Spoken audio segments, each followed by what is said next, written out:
Durante mucho tiempo los estudiosos de la cultura egipcia trataron de encontrar una respuesta al interrogante acerca de la existencia y utilidad de aquel gracioso accesorio en forma de cono que aparece repetidas veces en representaciones gráficas tanto en rollos de papiro como ataúdes.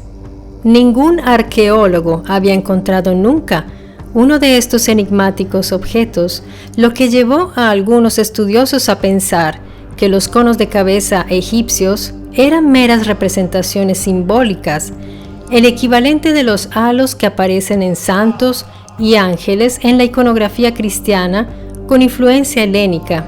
Esto fue así hasta el descubrimiento de una momia femenina en Amarna, la cual tenía un cono de cera en su cabeza.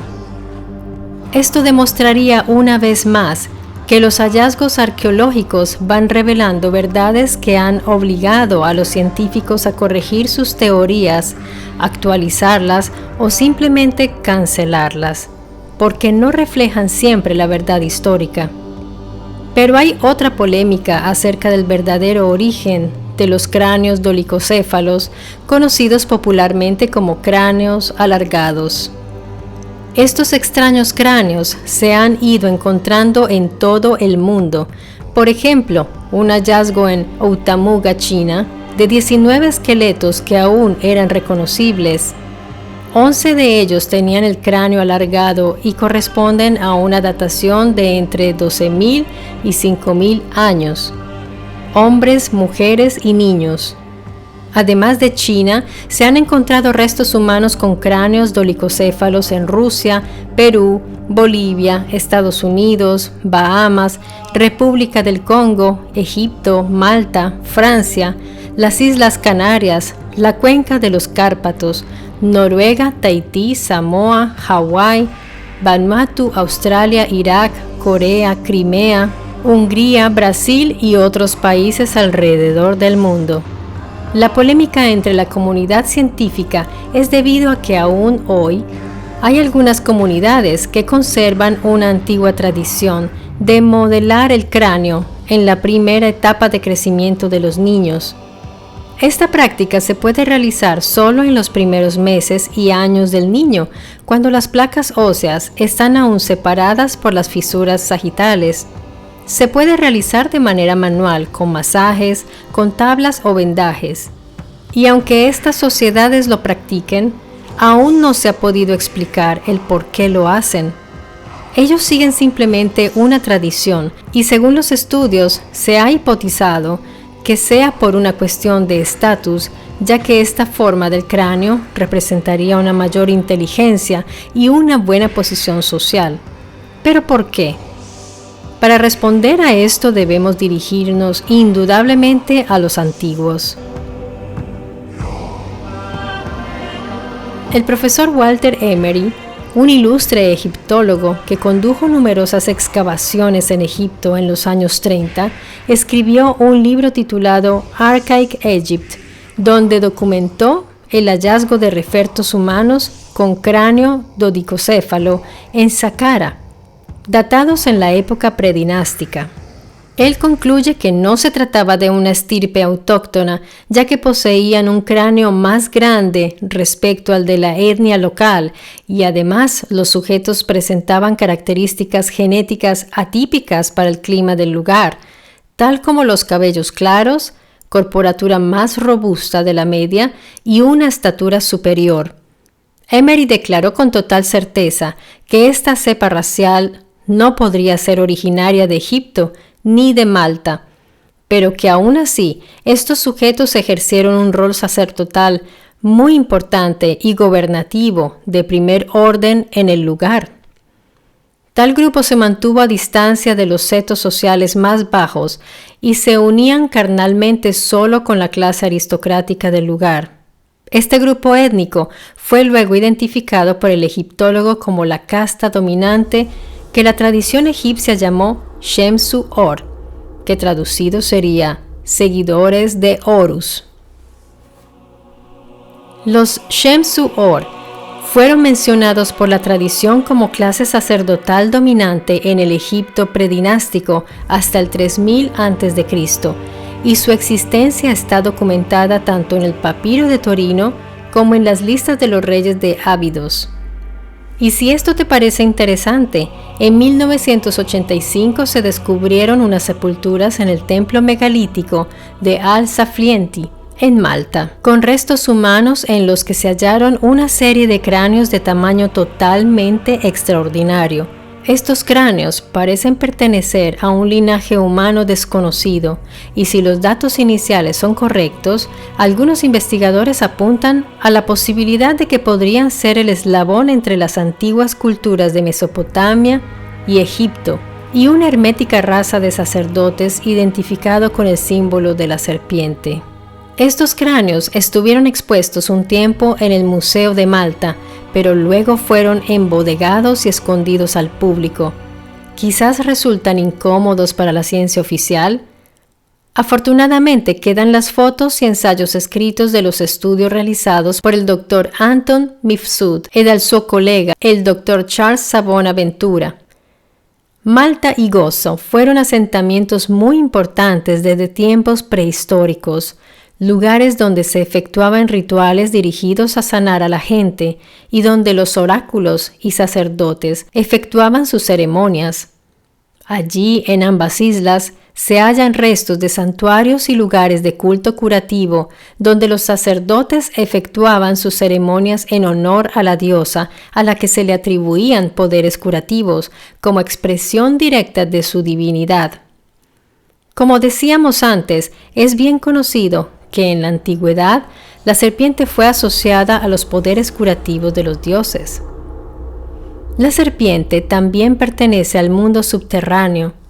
Todo parece indicar que en este lugar desarrollaron sus actividades una casta sacerdotal que tenía como símbolo a la serpiente y que por ello eran conocidos como los sacerdotes de la serpiente. Recordemos además que la población de Malta erigió estructuras extraordinarias de gigantescas piedras y en un cierto periodo de la historia de la isla, esta población simplemente desapareció. 250 años de oscuridad en verdad caracterizan la historia de este pueblo hasta la llegada de los nuevos pobladores que sucesivamente ocuparon Malta. Además del gran tamaño de los cráneos encontrados, no presentaban signos de una acción mecánica que los hubiera deformado así externamente. Algunos carecían de la fisura sagital, cosa que es muy extraña en los seres humanos. Tampoco se notaron signos de enfermedad, simplemente nacieron así. En conclusión, los extraños cráneos dolicocéfalos egipcios encuentran correspondencia en los extraordinarios cráneos dolicocéfalos hallados en Malta. Esta cepa racial sacerdotal de cráneo largo parece haber desaparecido por asimilación tanto en Malta como en Egipto exactamente al mismo tiempo, es decir, entre 3000 y 2500 años antes de Cristo. También hay indicios de la existencia del linaje de sacerdotes serpiente en Oriente Próximo, y más concretamente dentro del tronco ario de los Mitanni. Los egipcios se referían a estos últimos como los Narim, término que significa los de la serpiente, de Nahash, serpiente. Además, los rasgos anatómicos de su casta reinante presentaban importantes analogías con los descritos por el Dr. Emery: cabello rubio, estatura alta y complexión robusta. En artefactos humanos hallados en Egipto, que el Dr. Emery asoció con la figura mítica de los llamados seguidores de Horus.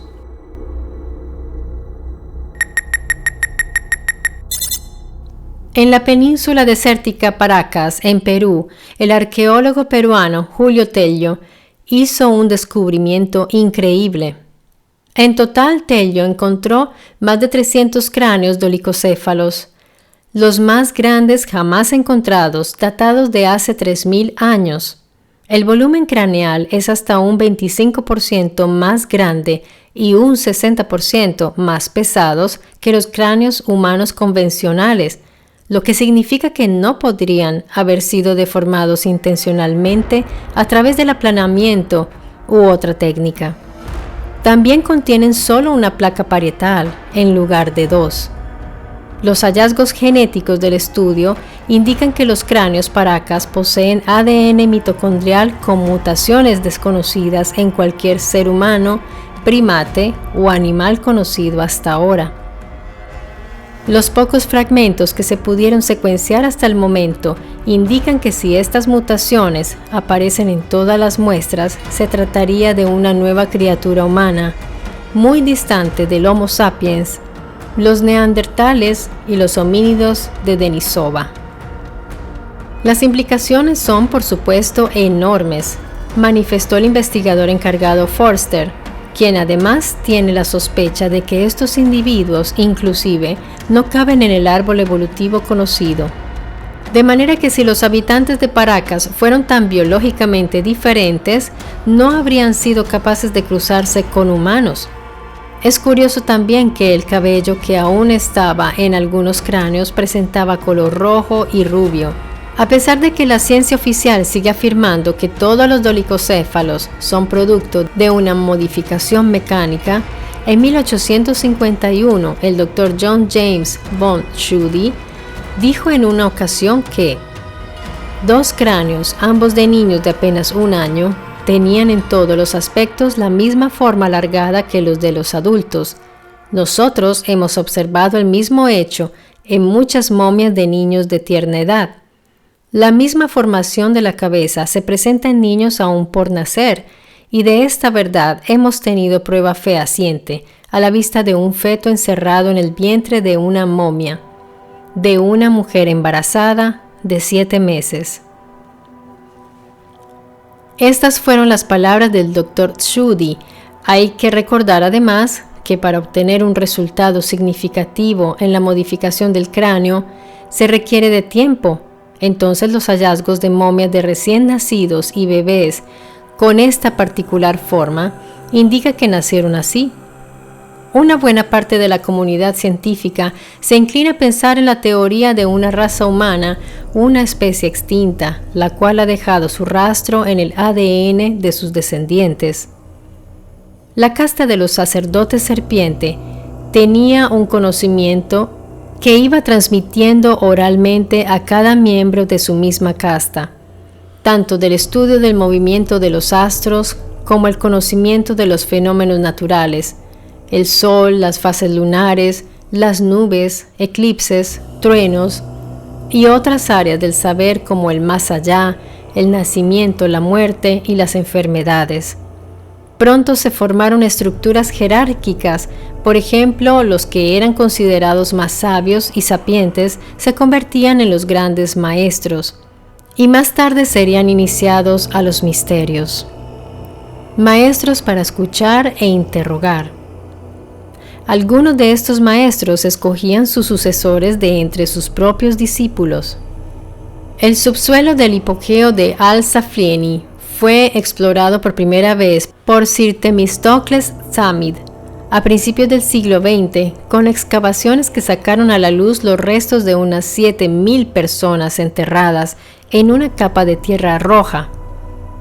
Sin embargo, de aquel hallazgo solo quedan hoy 6 cráneos, apiñados en el cavernoso sótano del Museo Nacional de Arqueología de Malta, sin que nadie pueda indicar qué ocurrió con el resto de los enormes hallazgos. De hecho, los responsables del museo afirman que simplemente han desaparecido. Las excavaciones en cuestión se llevaron a cabo bajo la dirección del arqueólogo jesuita Emmanuel Magri como comisario del Museo de La Valeta. Durante los trabajos de desenterramiento, los investigadores encontraron los miles de esqueletos completamente desarticulados y otros pequeños objetos que atestiguaban el paso de un cataclismo marino repentino de dimensiones considerables como un tsunami. Sin embargo, los dogmas académicos están destinados a sobrevivir gracias a la desaparición accidental de pruebas decisivas. Y tan pronto como el erudito jesuita terminó de compilar el inventario de los hallazgos desenterrados, fue trasladado por la orden jesuita a Túnez, donde murió repentinamente. Por ello, el profesor Magritte nunca llegó a completar la publicación de su detallado informe sobre los valiosos hallazgos arqueológicos del yacimiento, y el dossier que había compilado desapareció poco después de su muerte. Como puedes ver, la historia ha sido narrada de un cierto modo, pero la arqueología misma ha ido encontrando cosas que contradicen esta narración. Forzosamente se ha pretendido ocultar y dar explicaciones a veces más fantasiosas que las mismas teorías no oficiales. Y si te parece, podríamos dar una revisión a este tema. ¿Nos están mostrando realmente todo lo que han ido encontrando? Lo que podemos entender de estos hallazgos es que existió un linaje de sacerdotes que luego se fue extendiendo a la nobleza de Egipto con el rasgo de la dolicocefalia, y luego, de algún modo, otras poblaciones y tribus del mundo fueron imitando esta característica en busca de demostrar estatus y superioridad intelectual. Seguramente aquellos que poseían estos rasgos físicos originalmente eran seres con cualidades muy especiales, y por ello, aún hoy, a modo de tradición, los pueblos en su memoria arcaica los siguen evocando. Poco a poco iremos ahondando en estos misterios que nos ayudan a comprender que mientras más miramos dentro de nosotros, menos sabemos cuál es nuestro origen, o quizás no lo queremos ver. Para darte uno de los tantos ejemplos de lo que te acabo de decir, en el 2008, en Siberia, se descubrió una nueva especie homínida, los denisovanos, y al hacer las pruebas de ADN, los expertos descubrieron que los denisovanos albergan ascendencia de una población arcaica desconocida, no relacionada con los neandertales y mucho menos con los sapiens sapiens. Las perplejidades en la búsqueda del origen de nuestra especie son demasiadas, pero bien vale la pena seguir ahondando en ello, y es por eso que cada semana te espero aquí en mi Story Channel, para darte a conocer historias impactantes y misterios interesantes. Así que nos vemos muy pronto. Un abrazo.